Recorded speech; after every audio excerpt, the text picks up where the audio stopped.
Thank you. Thank you for joining us today. I think we should brighten things up for this excellent, exciting topic. I'm Min-Jeong Lee, MJ with Bloomberg.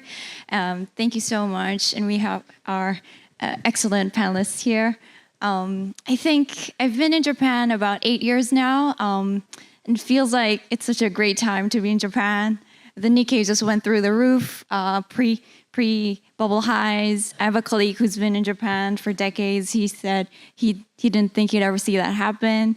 And we have, the yen is super cheap, a lot of foreign money coming in.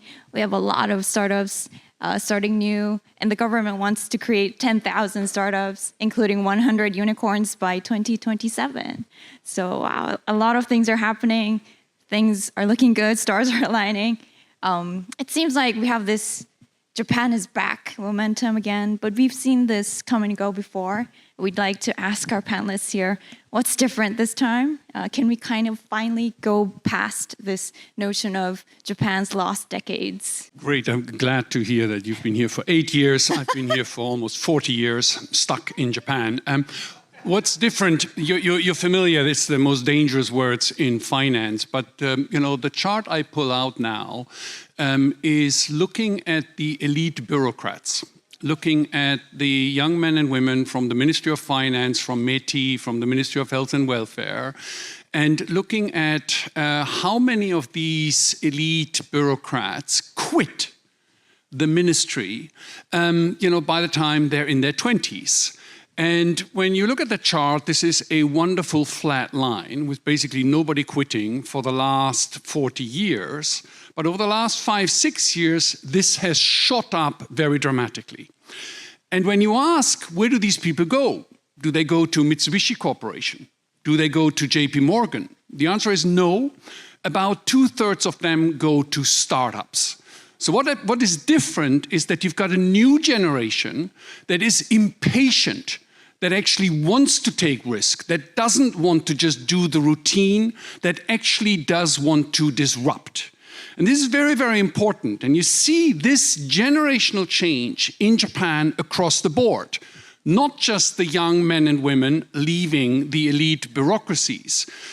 When you look at the listed companies, the big dinosaurs of Japan, over the last 18 months, the age of the new CEOs appointed has dropped from 69 to 57. This is huge, this generational change that's actually is going on. And we all know that the old generation, thank you, was very proud, the people of Showa.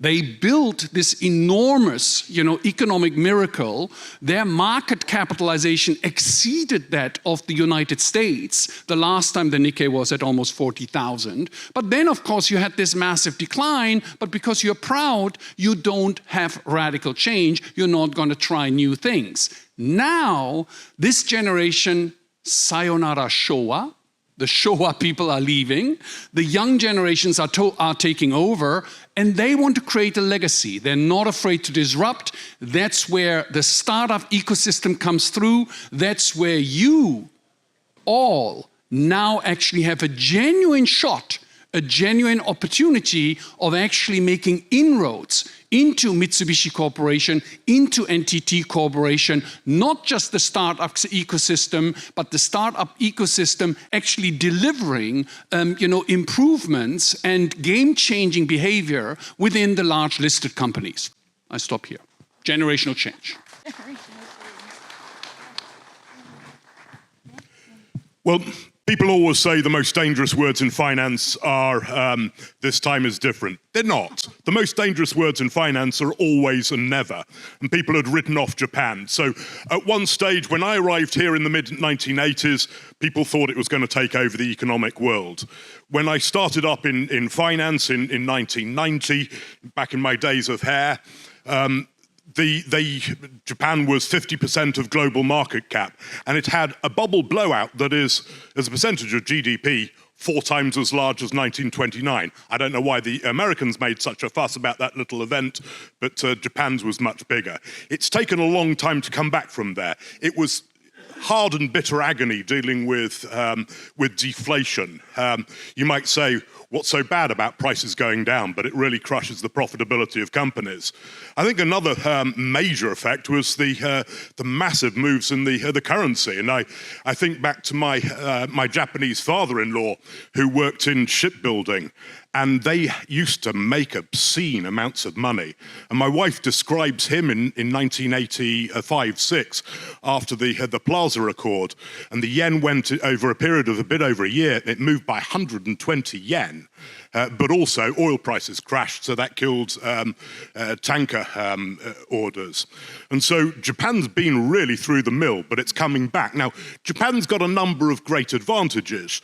The Japanese are very good at science and at mathematics. So I remember in PISA tests, the international comparisons of science and maths, they beat Americans, I think, about 1.5 standard deviations. And my understanding is that there are Americans who don't know what a standard deviation is. But Japan ought to be doing this. And so, particularly because of the yen, it got crushed in DRAM, which was an incredibly volatile business, and it's come back from there.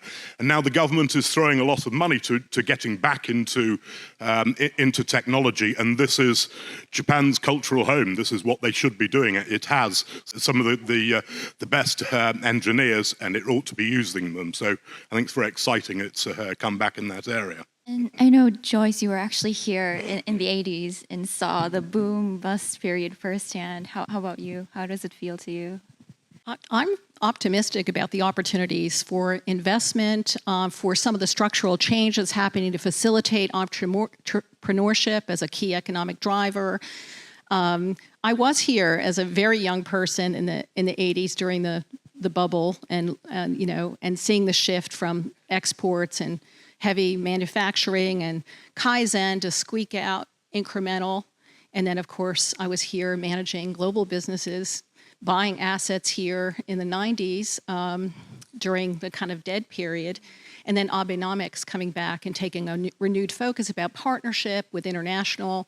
And, of course, now a commitment to improving R&D spending. And but we're here today to talk about the financial sector, which I've only been part of throughout my career, and lived 15 years on and off in Japan and always had some supervisory experience. But I'm very bullish on the opportunity here. We heard from earlier today about some of those opportunities, whether it's in the digital payments or cryptocurrency, digital assets.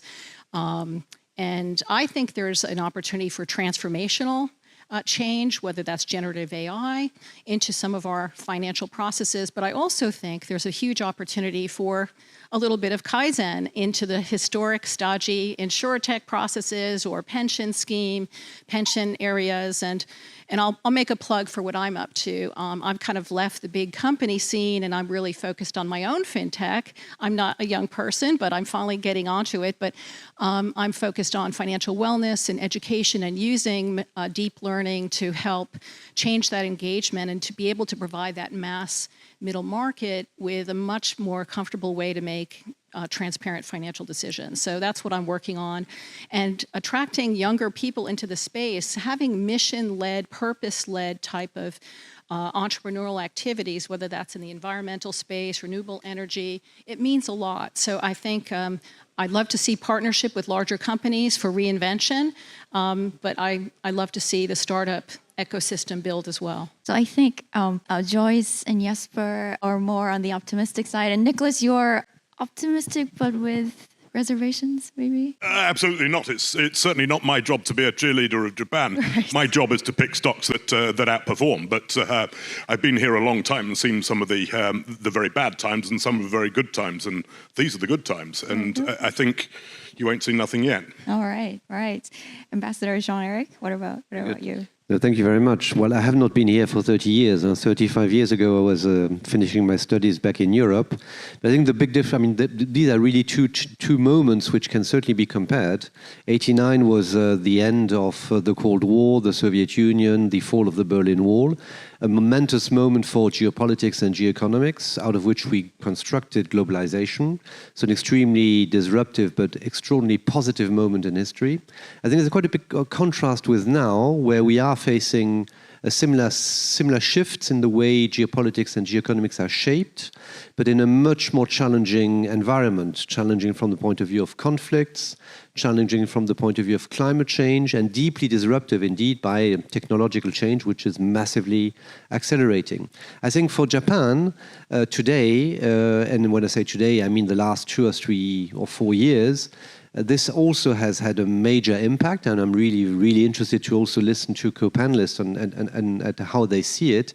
And what I observe in the last 2 years since I've been appointed here in Japan is that Japan today feels again completely a key player of global economics and politics.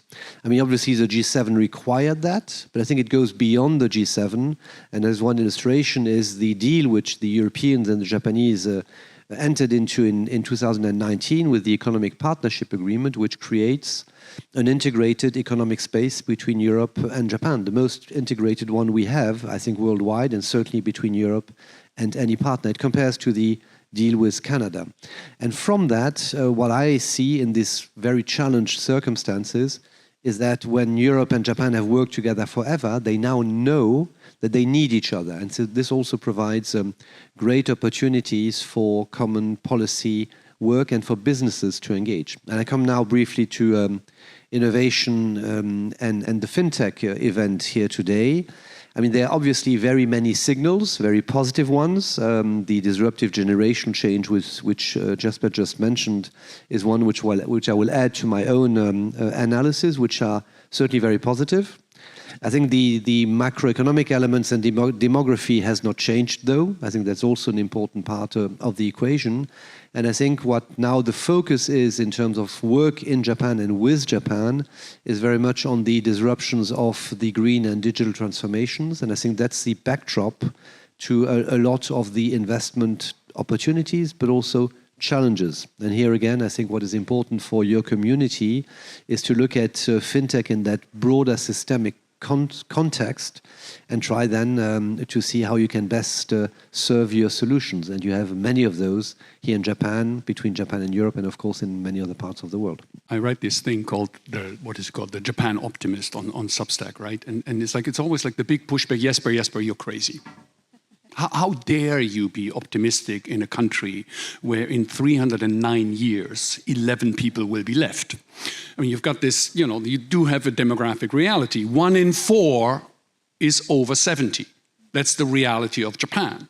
And, the trick and the opportunity for you as entrepreneurs in Japan is to actually use the demographic downdraft as a catalyst for opportunity. Because, there's this shortage of skill, the shortage of labor. There's no shortage of ambition. But, can you actually attract and incentivize, the younger generation?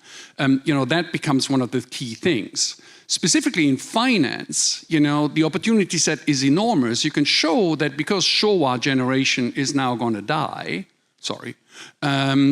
you will have over the next 8 years, the equivalent of 1.3 times of GDP of financial assets being transferred to the next generation. So that's where it gets exciting. You've got, a traditional model where you say, oh, the economy needs to grow because of resource mobilization. No. This is a completely new model. This is the richest country on earth, the largest creditor country on earth, and now the savings that have been hoarded, under the mattress, these savings are actually going to shift around because of death. Sorry, that's why people don't like economists, right? But this is, where I think the reallocation of assets, and as a result of that, the opportunities in fintech, become absolutely enormous. Now, the trick for you is going to be to actually build yourself into the ecosystem of the large established Japanese corporations. You know, one of the things I learned the hard way is in Japan, financial products and technology is not bought, is not sold, but it is bought.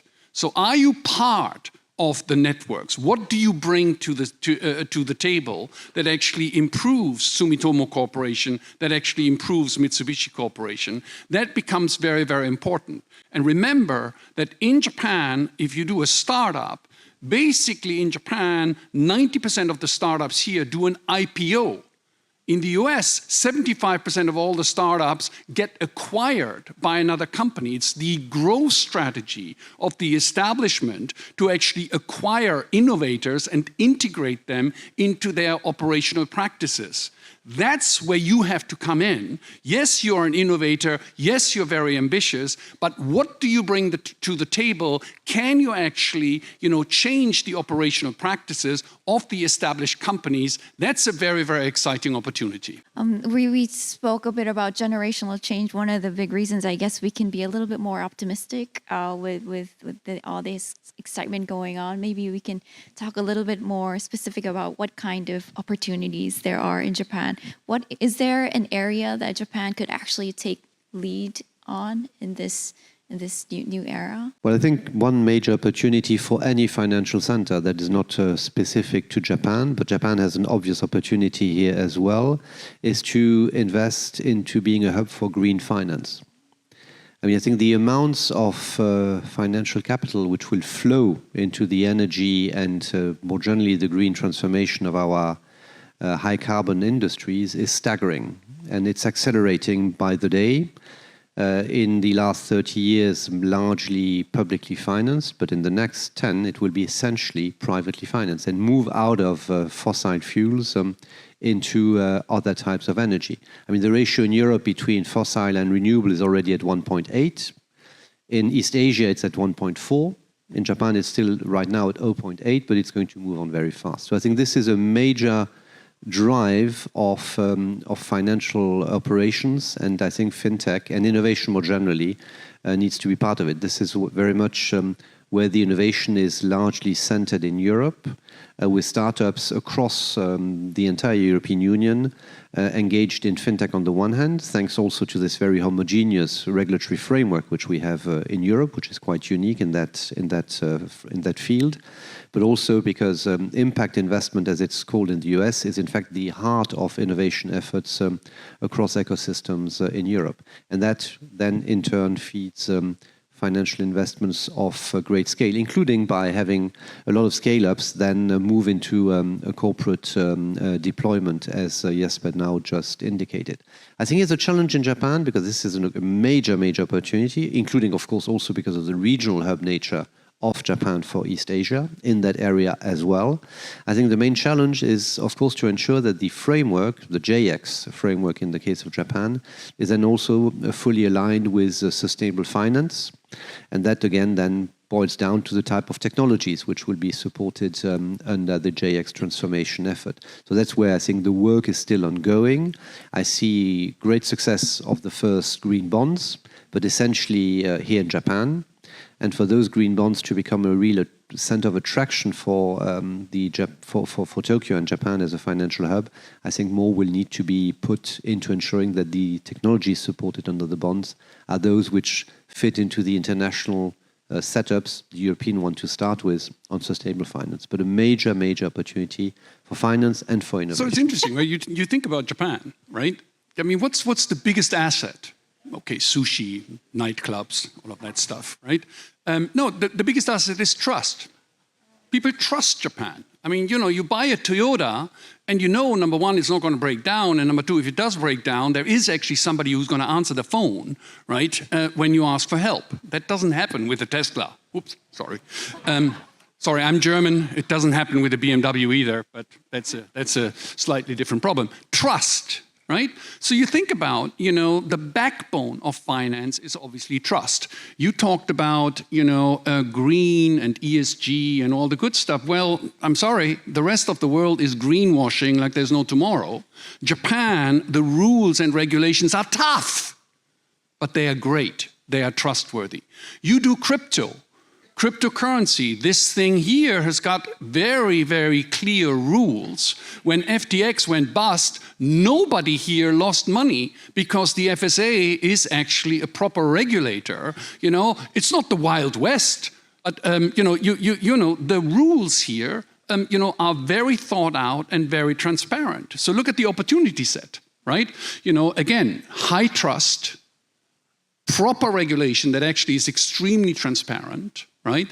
You know, and you know, when you look at, for example, blockchain technology, right? There's a huge opportunity in Japan to actually have a properly governed layer 0 or layer 1.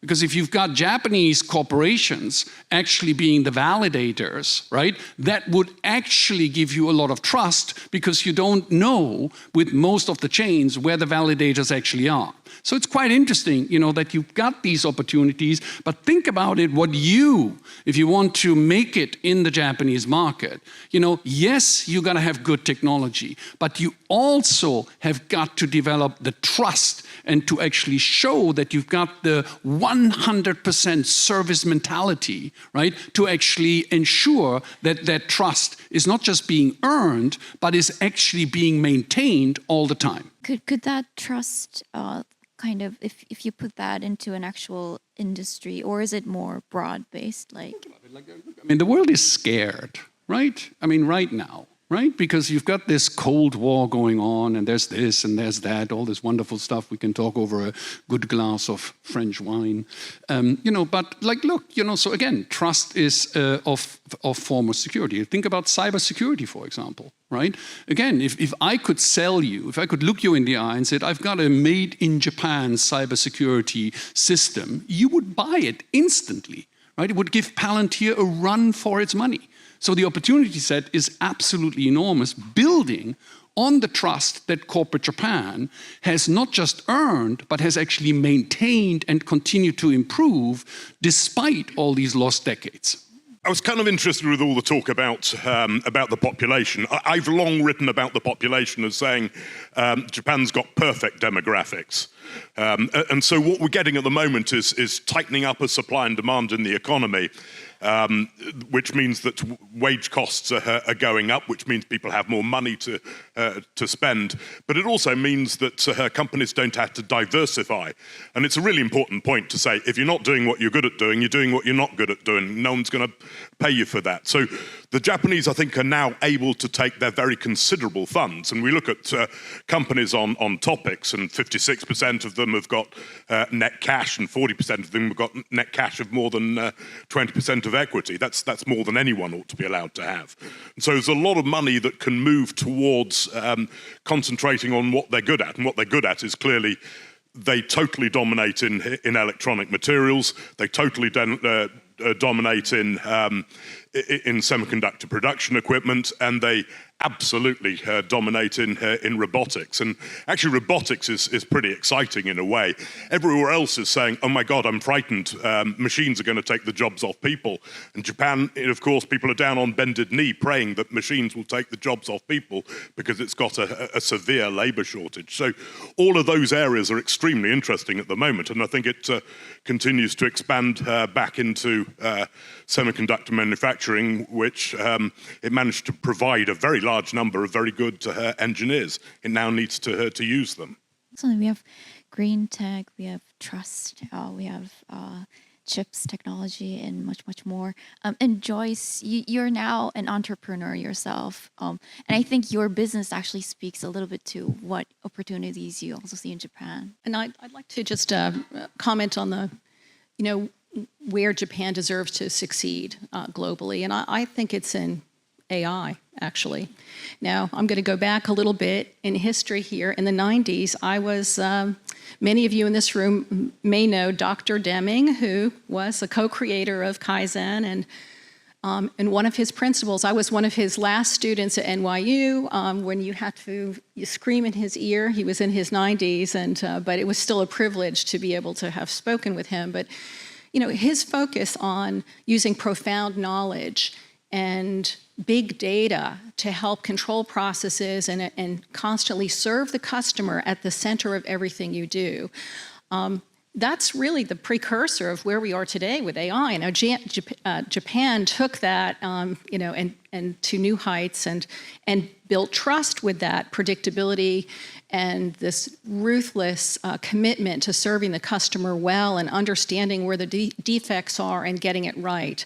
And it's ingrained in everything Japan does. So I think now we can again, with proper controls, with deep learning, with generative AI, it's an extension of that whole philosophy. So I think if I were going to bet on Japan being a leader, this is a natural place where Japan can win and already does in many respects. We're using different labels, but it's the same underlying principles.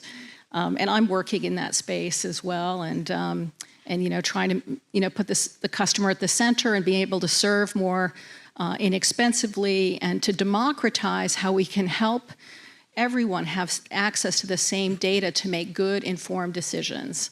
We have a lot of things, I guess, we can look forward to, different areas. We had a diverse kind of opportunities we were seeking. Maybe we can talk a little bit about the challenges, what will stop Japan from getting there.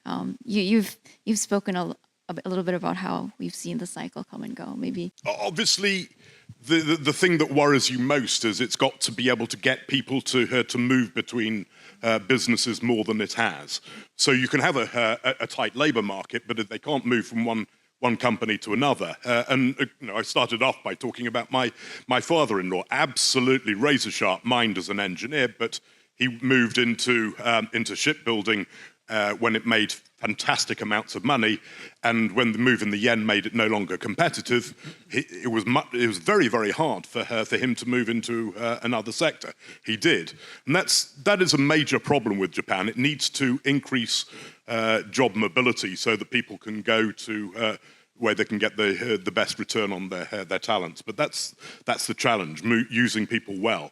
Now, the potential that it's got is really good. So the healthy life expectancy of a Japanese is 75.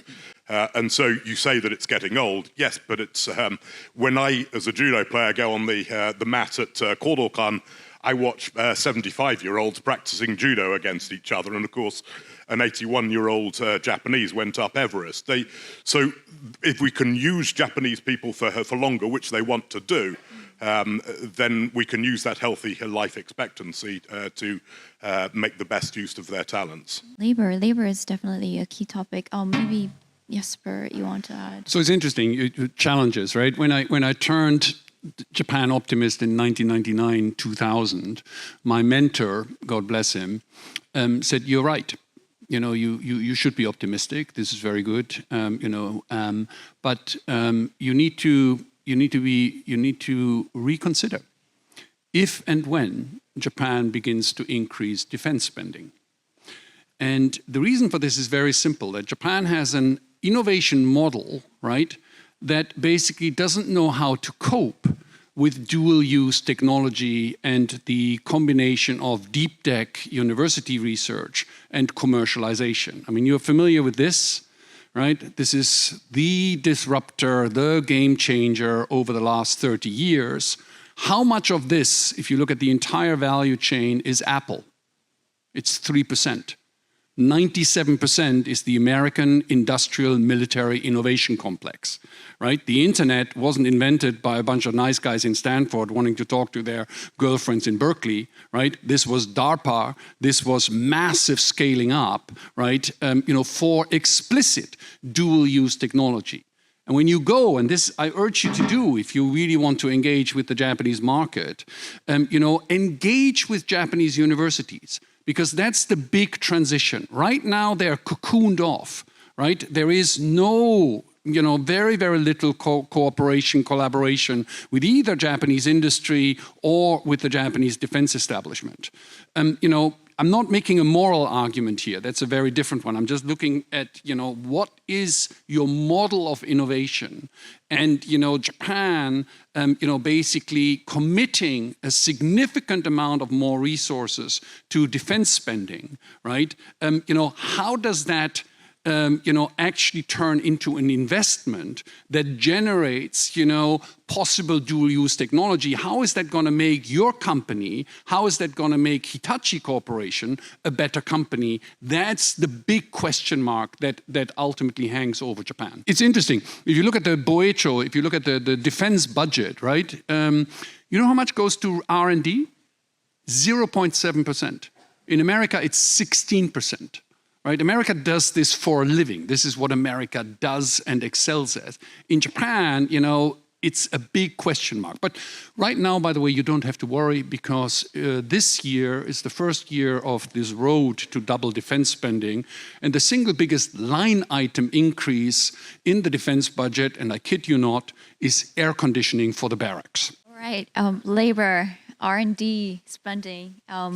Anything else? Maybe Ambassador Jean-Eric? Exactly the same.